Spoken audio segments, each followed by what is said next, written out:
মুনাফিক সর্দার আব্দুল্লাহ ইবনে উবাই ইবনে সলুল যখন মৃত্যু শয্যায় শায়িত হয়ে গেল,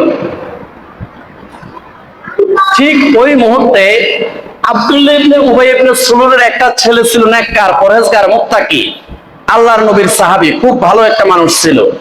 কথায় আছে না, ভালোর ঘরে বুড়া হয়, আবার বুড়ার ঘরে ভালো হয়।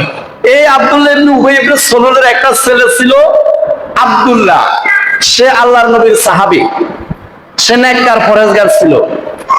ওই আব্দুল্লাহ রাদিয়াল্লাহু তাআলা আনহু রাসূলুল্লাহ সাল্লাল্লাহু আলাইহি সাল্লামের দরবারে আসলেন। ইয়া রাসূলুল্লাহ সাল্লাল্লাহু আলাইহি সাল্লাম, আমার আব্বা মৃত্যু শয্যায় শায়িত হয়ে গেছে, আমার আব্বার জন্য একটু দোয়া করেন।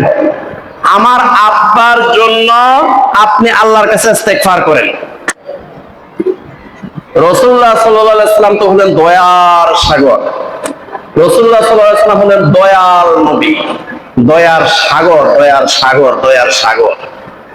রাসূলুল্লাহ সাল্লাল্লাহু আলাইহি সাল্লাম দোয়া করা শুরু করলো, আব্দুল্লাহ ইবনে উবাই ইবনে সলুলের জন্য ইস্তেগফার করা শুরু করলো, আল্লাহর কাছে ক্ষমা চাওয়া শুরু করলো। এখন আল্লাহ পাক রব্বুল আলামিন সাথে সাথে আয়াত নাযিল করে দিলেন, ইস্তাগফির লাহুম আও লা তাস্তাগফির লাহুম ইন তাস্তাগফির লাহুম ৭০ মাররাতান ফালাই ইয়াগফিরাল্লাহু লাহুম যালিকা বিআন্নাহুম কাফারু বিল্লাহি ওয়া রাসূলিহি। সূরা তওবা আয়াত নম্বর ৮০। আল্লাহ রাব্বুল আলামিন সূরা তওবার ৮০ নম্বর আয়াতে কারিমা নাযিল করে বললেন, ইয়া রাসূলুল্লাহ সাল্লাল্লাহু আলাইহি সাল্লাম, ইস্তাগফির লাহুম আও লা তাস্তাগফির লাহুম। আব্দুল্লাহ ইবনে উবাই ইবনে সলুলের মতো মুনাফিক সর্দারের জন্য আপনি আল্লাহর কাছে ক্ষমা চান আর না চান, দুইটাই সমান। ইস্তাগফির লাহুম আও লা তাস্তাগফির লাহুম, মুনাফিকদের জন্য আপনি ক্ষমা চান আর না চান, দুইটাই সমান।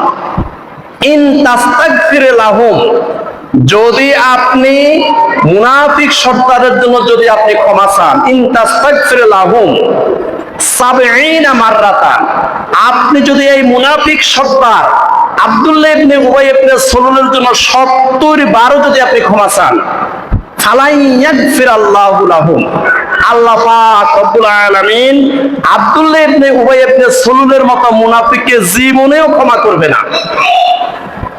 যালিকা বিআন্নাহুম কাফারু বিল্লাহি ওয়া রাসূলিহি, কারণ এই মুনাফিক সর্দার আব্দুল্লাহ ইবনে উবাই ইবনে সলুলের অন্তরে ঈমান ছিল না, সে ভিতরে ভিতরে কাফের ছিল, সে আল্লাহ এবং আল্লাহর রাসূলকে বিশ্বাস করত না। সে দুনিয়ার স্বার্থ হাসিলের জন্য আপনার কাছে মুসলমান সেজে আসতো, কিন্তু আসলে সে কাফের ছিল। এই জন্য তার জন্য আপনি ক্ষমা চান আর না চান, দুইটাই সমান, আমি আল্লাহ তাকে ক্ষমা করব না। এখন আব্দুল্লাহ ইবনে উবাই ইবনে সলুল মারা গেল। মারা যাওয়ার পরে আব্দুল্লাহ ইবনে উবাই ইবনে সলুলের যে নেককার ছেলে ছিল আব্দুল্লাহ, রাসূল সাল্লাল্লাহু আলাইহি সাল্লামের সাহাবী আব্দুল্লাহ রাদিয়াল্লাহু তাআলা আনহু নবীজির কাছে আসলেন, আসি বললেন, ইয়া রাসূলুল্লাহ সাল্লাল্লাহু আলাইহি সাল্লাম, আমার আব্বা ইন্তেকাল করেছে, আমার আব্বার কাফনের কাপড়ের জন্য আপনার একটা পাঞ্জাবি দেন। তো রাসূলুল্লাহ সাল্লাল্লাহু আলাইহি সাল্লাম তো দয়াল নবী, উনি দয়ার সাগর, দয়ার সাগর। রাসূলুল্লাহ সাল্লাল্লাহু আলাইহি সাল্লাম ওনার একটা পাঞ্জাবি দিয়ে দিলেন আব্দুল্লাহ ইবনে উবাই ইবনে সলুলের কাফনের কাপড়ের জন্য। এরপরে আব্দুল্লাহ ইবনে উবাই ইবনে সলুলের ছেলে আব্দুল্লাহ আরজ করলো, ইয়া রাসূলুল্লাহ সাল্লাল্লাহু আলাইহি সাল্লাম, আমার আব্বা জানাজার নামাজের ইমামতি আপনি করবেন, এটা হলো আমার পক্ষ থেকে আপনার প্রতি বিশেষ আরজ। রাসূলুল্লাহ সাল্লাল্লাহু আলাইহি সাল্লাম তো দয়াল নবী, উনি দয়ার সাগর। উনি বলেন, ঠিক আছে ঠিক আছে, আমি তোমার আব্বার জানাজার নামাজের ইমামতি করব। এখন মাঠের মধ্যে নিয়ে আসলাস, রাসূলুল্লাহ সাল্লাল্লাহু আলাইহি সাল্লাম জানাজার নামাজের ইমামতি করার জন্য ওই যে ইমাম সাহেবের জায়গার মধ্যে যাচ্ছেন, ঠিক এই মুহূর্তে হযরতে ওমর রাদিয়াল্লাহু তাআলা আনহু রাসূলুল্লাহ সাল্লাল্লাহু আলাইহি ওয়াসাল্লামের জামার আস্তিন চেপে ধরলেন, ধরে বললেন, ইয়া রাসূলুল্লাহ সাল্লাল্লাহু আলাইহি ওয়াসাল্লাম, যাইয়েন না, আপনি এই মুনাফিক সর্দার আব্দুল্লাহ ইবনে উবাই ইবনে সালুলের জানাজার নামাজে ইমামতি করিয়েন না। এদের জন্য আল্লাহ পাক রব্বুল আলামিন সূরা তাওবার 80 নম্বর আয়াতে কারিমা নাযিল করেছেন, ইস্তাগফির লাহুম আও লা তাস্তাগফির লাহুম ইন তাস্তাগফির লাহুম 70 মাররাতান ফালা ইয়াগফিরাল্লাহু লাহুম। এই মুনাফিক সর্দার আব্দুল্লাহ ইবনে উবাই ইবনে সালুলের জন্য আপনি ক্ষমা চান আর না চান দুইটাই সমান। ফালা ইয়াগফিরাল্লাহু লাহুম, আল্লাহ তাকে জীবনও ক্ষমা করবে না। তার জন্য এই সূরা তাওবার 80 নম্বর আয়াতে কারিমা নাযিল হয়েছে, তার জানাজার নামাজ আপনি পড়াইয়েন না, তার জানাজার নামাজের আপনি ইমামতি করবেন না। এখন আমাদের দয়াল নবী কি বলছে, দয়াল সাগর মুহাম্মদুর রাসূলুল্লাহ সাল্লাল্লাহু আলাইহি ওয়াসাল্লাম কি বলছেন শুনেন।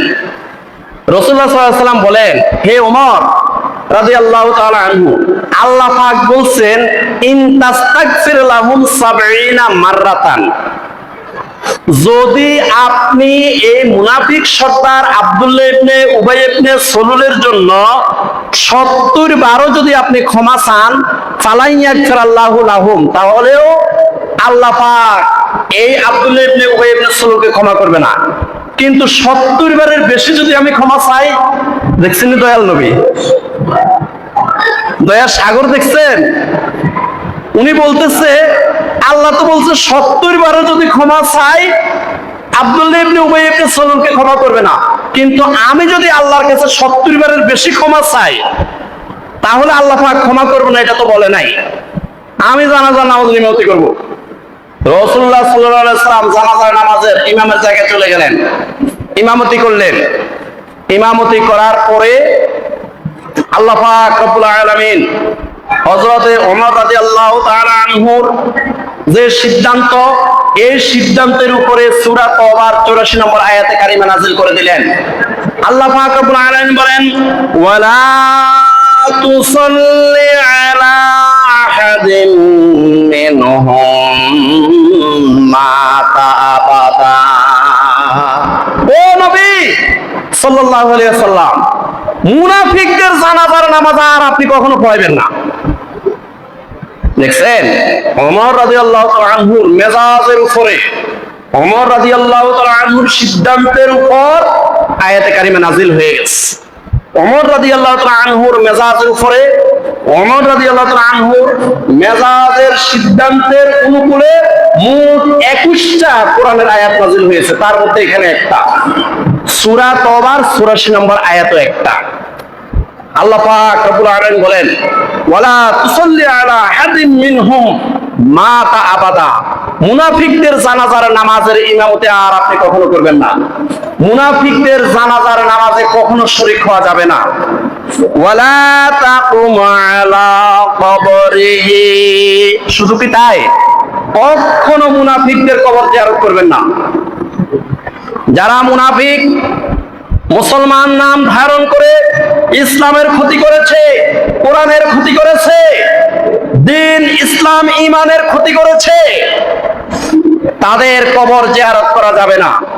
ওয়ালা তাকুম আলা কবরিহি, মুনাফিকদের কবর জিয়ারত করা যাবে না। ইন্নাহুম কাফারু বিল্লাহি ওয়া রাসূলিহি, নিশ্চয়ই মুনাফিক হলো কাফের, তারা আল্লাহ এবং আল্লাহর রাসূলকে বিশ্বাস করতো না। এই জন্য মুনাফিকদের জানাজার নামাজেও যাওয়া যাবে না, তাদের কবর জিয়ারত করা যাবে না। ওয়া মাতু ওয়া হুম ফাসিকুন, মুনাফিকরা ফাসিকি অবস্থায় মৃত্যুবরণ করেছে, তারা গুনাহগার পাপিষ্ঠ অবস্থায় মৃত্যুবরণ করেছে। অতএব কোন মুনাফিকের জানাজার নামাজে যাওয়া যাবে না, তাদের কবর জিয়ারত করা যাবে না। কারণ কাফের মুশরিকদের দ্বারা ইসলামের যা ক্ষতি হয়েছে, মুনাফিকের দ্বারা আরো 1000 গুণ বেশি ক্ষতি হয়েছে। এই জন্য কোন মুনাফিকের জানাজার নামাজেও যাওয়া যাবে না, তাদের কবর জিয়ারত করা যাবে না।